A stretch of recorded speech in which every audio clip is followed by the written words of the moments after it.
Assalamualaikum warahmatullahi wabarakatuh.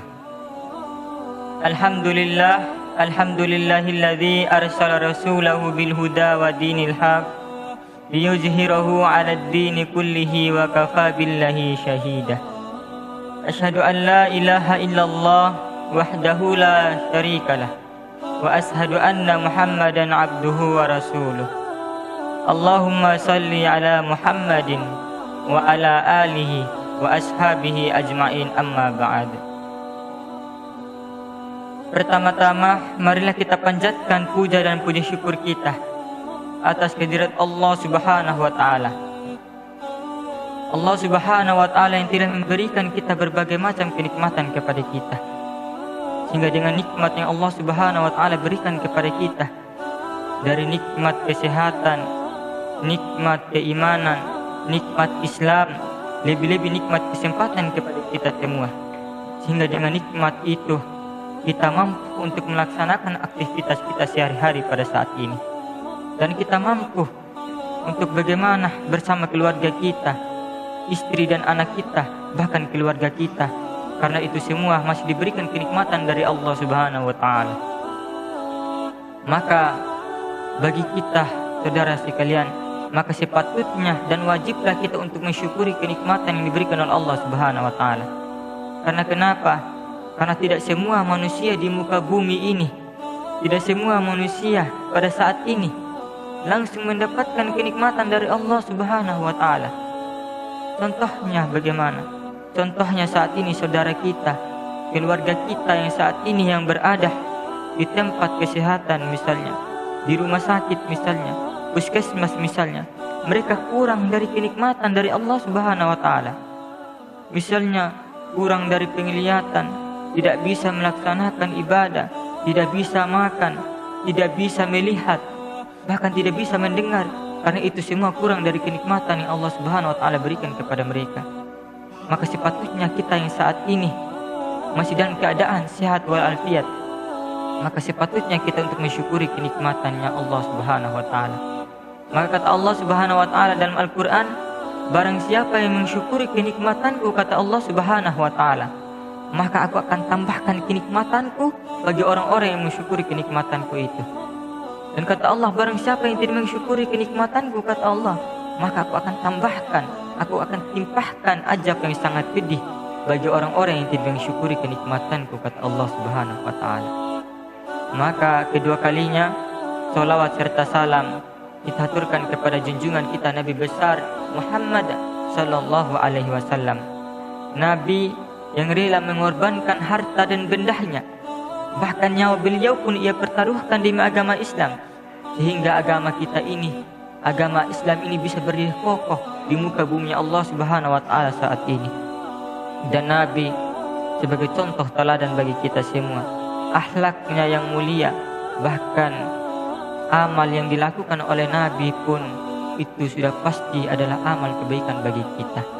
Dan Nabi yang mengubah peradaban zaman dari zaman jahiliyah menuju zaman Islamiyah, seperti Islam yang kita rasakan pada saat-saat sekarang ini.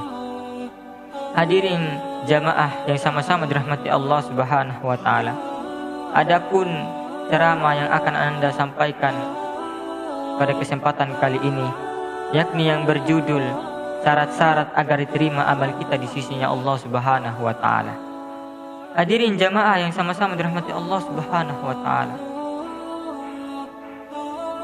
Kelak di akhirat, banyak orang-orang yang mengira telah banyak berbuat kebaikan atau ibadah, tetapi sebaliknya mereka mendapatkan balasan kerugian, siksaan dari Allah Subhanahu wa taala. Bahkan Allah Subhanahu wa taala berfirman dalam Quran surah Al-Kahfi ayat 103 sampai 104. Qul hal nunabbi'ukum bil akhsarina a'mal. Apa kalian mau kami beritakan tentang orang-orang yang merugi amalnya di dunia? Alladzina dhalla sa'yuhum fil hayatid dunya, yaitu orang-orang yang tersesat amalnya di dunia, tetapi mereka mengira bahwa mereka telah berbuat sebaik-baiknya. Hadirin, apa penyebabnya? Kenapa bisa terjadi hal seperti ini?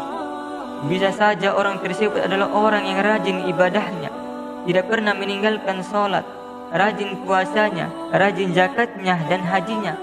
Tetapi mengapa ia malah mendapatkan balasan kerugian dari Allah Subhanahu wa taala? Bahkan ada suatu kisah sahabat Nabi, contoh kisah sahabat Nabi yang terkenal dengan julukan sahabat yang rajin sholatnya, bahkan tidak pernah meninggalkan sholat. Tetapi di pandangan Nabi, sahabat itu tidak sah sholatnya, tidak sah ketika ia melaksanakan sholat. Bahkan kisah ini diriwayatkan dalam sebuah hadis riwayat Bukhari. Abu Hurairah radhiyallahu anhu bahwa menceritakan bahwa Rasulullah Shallallahu Alaihi Wasallam masuk masjid. Lalu masuklah sahabat tadi. Ketika sahabat tadi masuk masjid, ia melaksanakan ibadah sholat.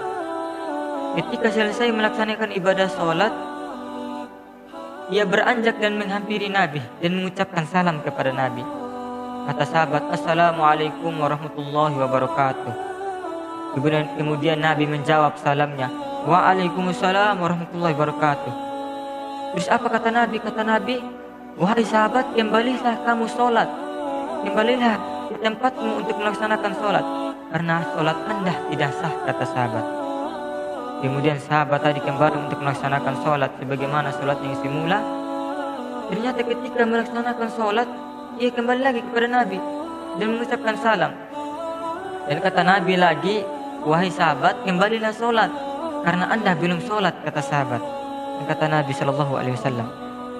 Terus sahabat tadi kembali lagi melaksanakan sholat. Begitu terus sampai 3 kali.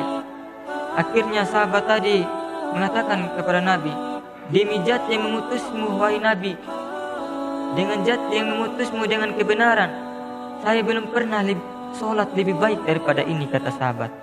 "Maka ajarilah saya, wahai Nabi." Kemudian Nabi bersabda, "Jikalau Anda berdiri untuk sholat, maka bertakbirlah. Ketika Anda bertakbir, maka sujudlah dan rukuhlah. Maka rukuhlah dengan tenang," kata Nabi. "Maka sujudlah dengan tenang. Maka bertakbirlah dengan tenang. Maka duduklah dengan tenang. Maka dengan ketenangan yang kamu laksanakan atau kamu lakukan dalam ibadahmu, itu akan diterima oleh Allah Subhanahu wa taala." Kenapa Nabi menyuruh sahabat tadi untuk mengulangi sholatnya? Ternyata sahabat tadi ketika melaksanakan sholatnya tidak sah. Artinya sholatnya tidak diterima. Tidak ada ketenangannya ketika sahabat tadi melaksanakan sholat. Maka artinya ketika kita melaksanakan ibadah sholat, maka tujuan salah satunya itu adalah bagaimana hati kita ini tenang, pikiran kita ini tenang. Maka ketika hati kita tenang dan pikiran kita tenang, maka insya Allah amal ibadah kita akan diterima oleh Allah Subhanahu wa taala. Hadirin jamaah yang sama-sama dirahmati Allah Subhanahu wa taala. Maka ketika kita melihat banyak orang-orang saat ini ketika melaksanakan suatu ibadah, mereka hanya melaksanakan, tidak tahu apakah ibadah mereka akan diterima oleh Allah Subhanahu wa taala. Maka ada 3 syarat agar diterima amal kita di sisi Allah Subhanahu wa taala. Apa 3 amal itu? Jika salah satu amal itu kita tidak laksanakan, atau kedua-duanya atau ketiga-tiganya tidak dilaksanakan oleh orang-orang yang berbuat baik atau melaksanakan amal kebaikan, maka amalnya sia-sia di hadapan Allah Subhanahu wa taala. Apa 3 syarat itu?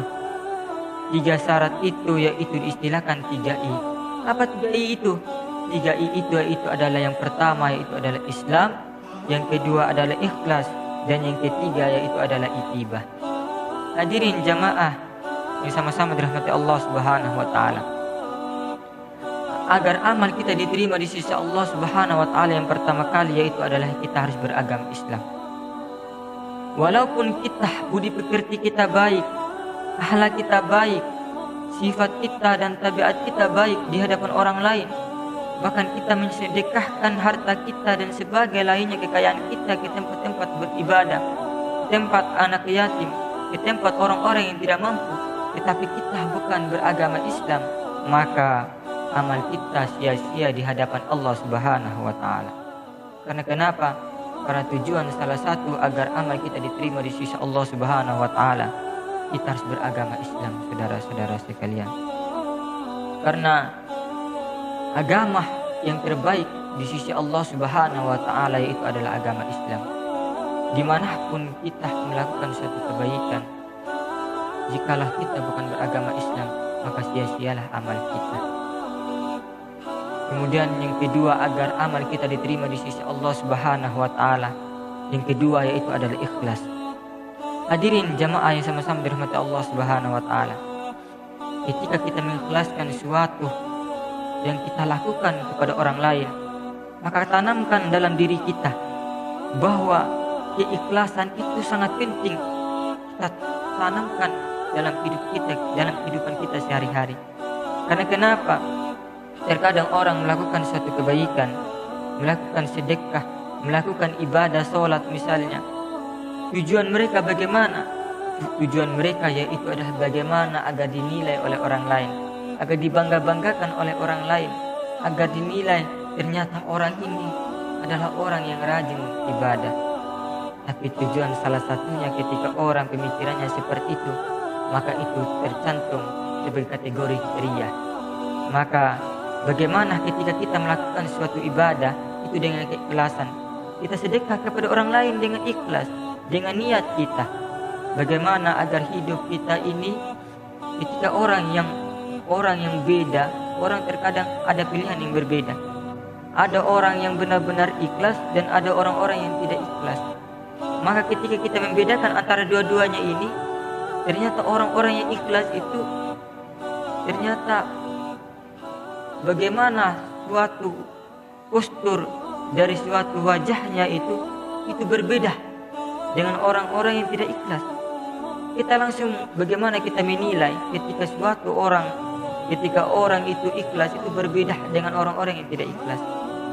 Maka hatinya selalu tersenyum, orang yang ikhlas itu tersenyum. Maka ketika kita melakukan suatu ibadah atau kita melakukan suatu kebaikan untuk orang lain, maka tujuan kita yaitu adalah untuk diri kita sendiri dan untuk Allah Subhanahu wa Ta'ala, bukan untuk ikut campur oleh orang lain. Kemudian yang ketiga yaitu adalah itibah. Hadirin yang sama-sama dirahmati Allah Subhanahu wa Ta'ala, apa itibah itu? Itibah itu yaitu adalah melaksanakan perintahnya Nabi Sallallahu Alaihi Wasallam. Apapun yang diperintahkan oleh Nabi Sallallahu Alaihi Wasallam maka kita harus laksanakan, dan apa yang dilarang oleh Nabi maka kita harus tinggalkan. Karena kenapa?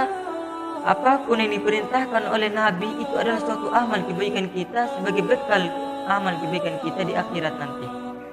Maka sepatutnya kita melihat hadis-hadis, dalil-dalil yang diperintahkan langsung oleh Nabi, maka itu harus kita tanamkan, maka itu harus kita praktekkan.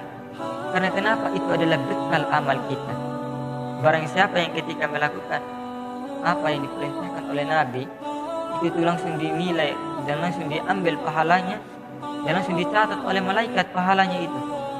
Orang-orang yang ketika melaksanakan perintah Nabi, bahkan kita lihat saat ini, bahkan kita masuk ke dalam WC pun, kita masuk ke dalam rumah pun, ketika kita memakai pakaian pun, itu ada tutur dan adab tersendiri.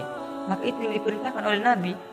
Maka segala sesuatu aktivitas kita pada setiap saat, setiap waktu, maka di situ ada saja perintah yang diperintahkan oleh Nabi Sallallahu Alaihi Wasallam. Mungkin itu saja 3 syarat agar diterima amal kita di sisi Allah Subhanahu Wa Taala. Maka 3 syarat ini wajiblah kita harus melaksanakan, atau sepatutnya juga kita harus tanamkan dalam kehidupan kita sehari-hari. Karena alhamdulillah kita yang sudah melihat video ini, alhamdulillah kita adalah orang yang beragama Islam. Tinggal yang kedua yaitu adalah ikhlas dan itibah. Karena dengan ikhlas dengan itibah ini adalah salah satu bekal kita untuk menuju ke akhirat, untuk sebagai bekal kita di hadapan Allah Subhanahu Wa Taala. Mungkin itu saja ceramah yang saya sampaikan pada kesempatan kali ini. Mungkin ada kata-kata yang Anda sampaikan dengan kurang baik atau kurang tepat pada kesempatan kali ini. Anda mohon maaf bila ada kata-kata yang salah, dan bila ada kata-kata yang benar mohon ditanamkan di dalam hati kita sehari-hari. Nun wal qalami wa ma yasturun. Wassalamualaikum warahmatullahi wabarakatuh.